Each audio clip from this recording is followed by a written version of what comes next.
Son las 2 de la tarde con 3 minutos. Estamos platicando con José Lorenzo Jiménez Landero, es el administrador de servicios al contribuyente del SAT. Le decía hace rato, antes de ir a la pausa, que pues ahora mismo el sistema de administración tributaria se alista para recibir las declaraciones anuales de los contribuyentes, las personas físicas. Claro. ¿Qué es lo que se espera ahí? ¿Hay una meta de recaudación? ¿Se puede hablar de algún techo? ¿Partiendo de dónde? ¿El año anterior cuánto se recaudó? Mira, más que a lo mejor una meta, pasa algo muy curioso durante el tema de declaración anual. El tema de personas físicas, sí hay un sector de contribuyentes que a lo mejor en el cálculo les resulta pagar. Es un porcentaje de a lo mejor el 10 o el 20% del número de contribuyentes. Tenemos más de 400,000 contribuyentes hablando de personas físicas y hablando de asalariados. En el tema de campaña de declaración anual de personas físicas, muchos contribuyentes al presentar su declaración anual tienen un saldo a favor, y aquí es a la inversa. En vez de pagar, se les devuelve el impuesto que les resultó o que les descontaron durante el ejercicio anterior, resulta que les da favor, y entonces la institución hace su devolución a ese contribuyente que presentó su declaración anual. Y hablando de devolución, el año pasado a nivel nacional pues se devolvieron una cantidad muy fuerte del impuesto de la renta. Y hablando de contribuyentes en el estado de Tabasco, nosotros aquí lo que hacemos o las acciones que estamos haciendo para efectos de ver cuál es el resultado o cuál sería lo esperado para el 2016, que es cuando 2017, perdón, que van a presentar el 2016. La mayoría de los contribuyentes que se acercan con nosotros son personas físicas del régimen de sueldos y salario que están obligados a presentar su declaración anual, pero es la otra lista es aquellos que desean una devolución de su saldo a favor. ¿Cómo obtienes una devolución? Porque estás aplicando deducciones personales a tus operaciones o tu ejercicio anterior, fuiste al médico, crédito hipotecario, son deducciones que tú puedes aplicar, y estamos devolviendo en un promedio de 7,000 pesos a esos contribuyentes.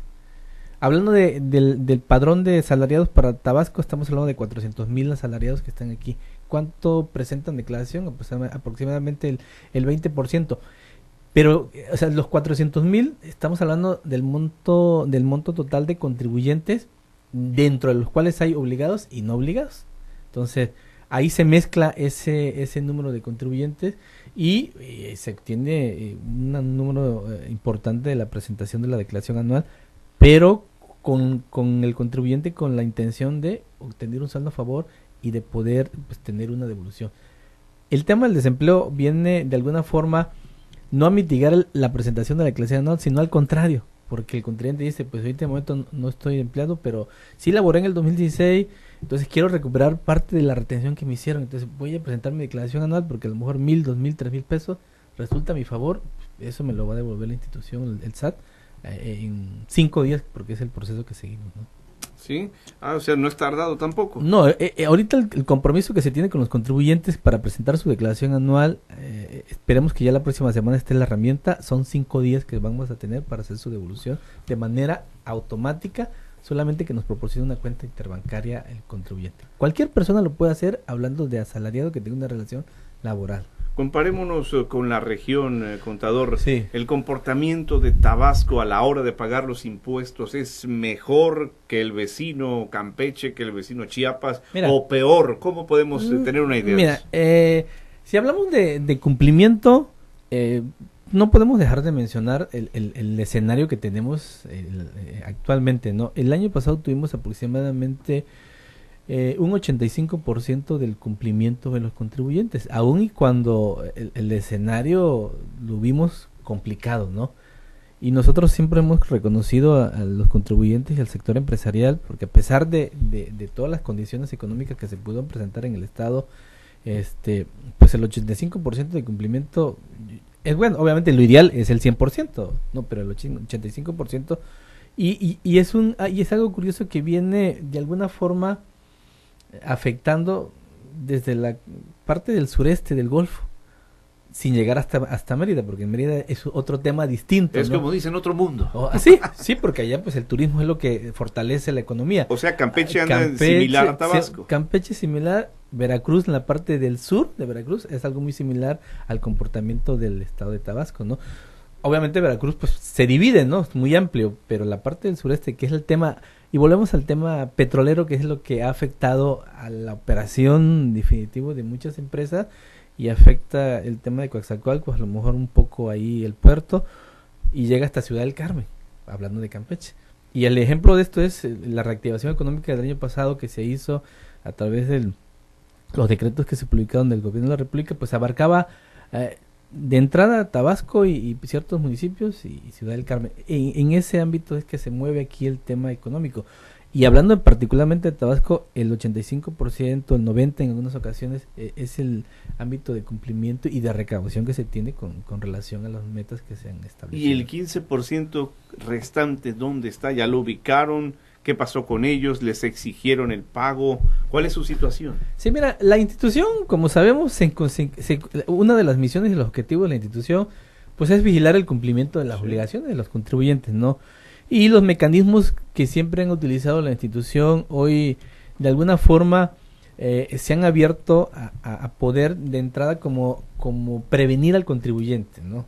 Iniciamos de repente, a lo mejor con el 15, con el 20, y de repente con el 30% que no se ha cumplido. Iniciamos con carta de invitación, iniciamos con exhortos antes de llegar al requerimiento, antes de llegar a una multa, antes de llegar a una revisión, antes de llegar a una auditoría. Se inicia con ese proceso para tratar de indicarle al contribuyente que verifique sus registros, que verifique el cumplimiento, para que se ponga al corriente en la medida de lo posible con las obligaciones omisas.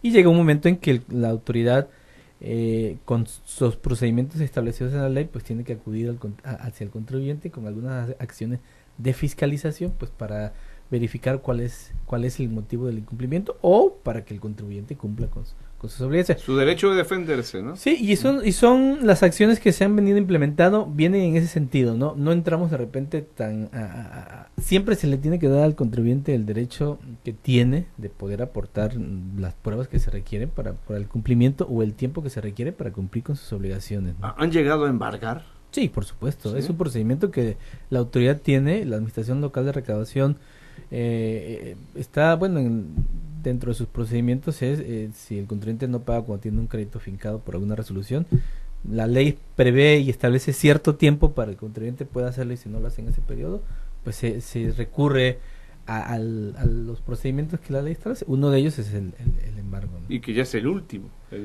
La prisión también, ¿no?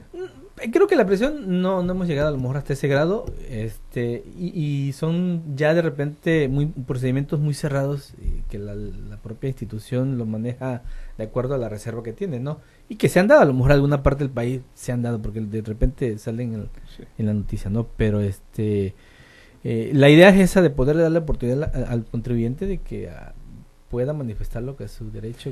Exceptuando los asuntos de la política, que a lo mejor por ahí va. Los contribuyentes no han llegado, me decía, a ser detenidos, a ser llevados a cárcel, pues a prisión. No ha llegado a eso. No se ha llegado a eso.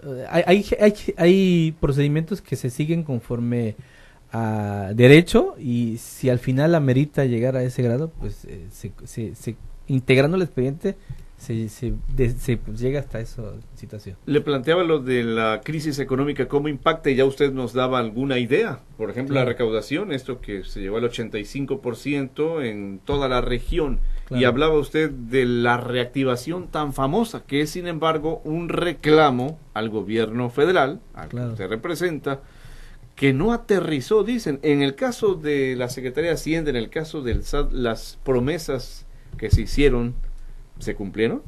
Mira, de lo que compete a la institución, el decreto de reactivación económica eximió a las empresas de presentar y de pagar impuestos sobre la renta durante 3 periodos. No sé si mucho, menos, poco, pero que yo recuerde, nunca se había dado, porque lo que siempre se había hecho era diferir los impuestos.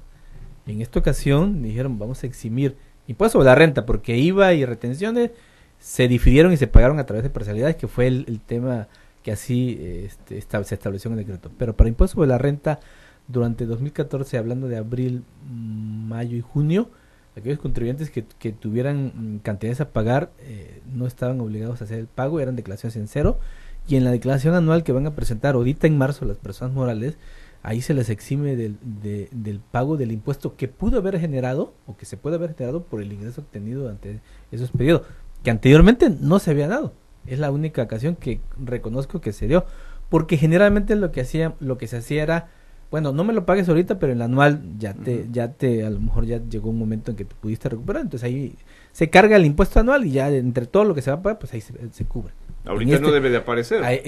Sí debe de aparecer el ingreso. Obviamente el ingreso no se puede omitir, se tiene que reflejar, me va a generar un impuesto, pero hay un estímulo para ese impuesto de los periodos de abril, mayo y junio de que no se pague. Yo creo que ¿Se ahí reclama o ustedes en automático? En automático, en la propia declaración, al momento que el contribuyente va a presentar su declaración, va a presentar y ahí va a utilizar esa herramienta o aplicar ese estímulo que el propio decreto establece y que en la propia página del SAT ahí lo reconoce, desde julio lo colocó ahí y el contribuyente pues está a tus derechos de aprovecharlo.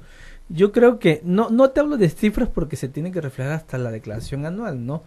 Pero yo creo que es para y no por tanto ni que, o sea, obviamente dentro de los requisitos que el propio decreto establecía, que eran los municipios que entraban en él, pero sin importar el monto del impuesto que te tocara pagar. Fuera mucho, fuera poco, no se iba a pagar en esta ocasión, no se iba a cobrar. No se iba a pagar y la institución no lo va a cobrar. Entonces, muchos lo pagaron. En alguna ocasión yo he platicado con unos empresarios y dice, pues yo lo pagaron por un tema del 32D, que es un tema que se pide para empresas, que se pide para licitaciones. Entonces había una herramienta y había un mecanismo para poderlo llevar a cabo y que salieran limpios, pero algunos decidieron pagar los impuestos, que ahí también está el mecanismo de qué se tiene que hacer si lo pagaste, pero eso en materia de ese decreto, yo creo que ese impuesto que es uno de los más fuertes que luego le pega a las empresas, pues sí estuvo, creo que en la medida de fortalecer ahí el sector económico en ese momento, ¿no? Vamos a hacer una pausa más, contador, seguimos platicando. En el Centro de Imagen de la Mujer Seracom nos preocupamos por su bienestar. Por ello ponemos